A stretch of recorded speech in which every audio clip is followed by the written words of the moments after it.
In everyday driving, it's normal for transverse forces to arise. But when you drive a bit too fast or turn the steering wheel, these forces can negatively affect road holding.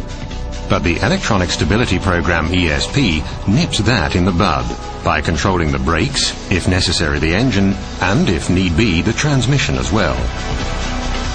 ESP comprises the following components: a speed sensor on each wheel. The rotation rate sensor measures the car's rotation around its vertical axis. The steering angle sensor registers the driver's steering intention. From the sensor signals, the control unit computes when and how it has to intervene. The hydraulic unit builds up and reduces the braking pressure in the wheel brakes. What happens during the first steering maneuver? The driver has to swerve quickly to the right. The steering angle sensor transmits this to the ESP control unit. But the rotation rate sensor signals that the car is understeering. That is, it's drifting straight ahead towards the obstacle. In split seconds, ESP brakes the right rear wheel, very briefly and sharply.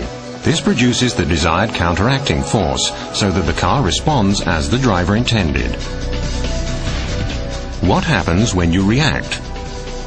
When you pull the wheel over to keep the car in the right lane after avoiding the obstacle, the car tends to oversteer, and the rear end tends to break away to the right. The torque to the left is higher than the driver wants. In this case, ESP brakes the right front wheel. The torque is reduced. Instead of going into a skid, the car stays on course, thanks to ESP.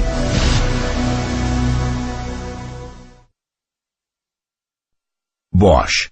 Invented for life.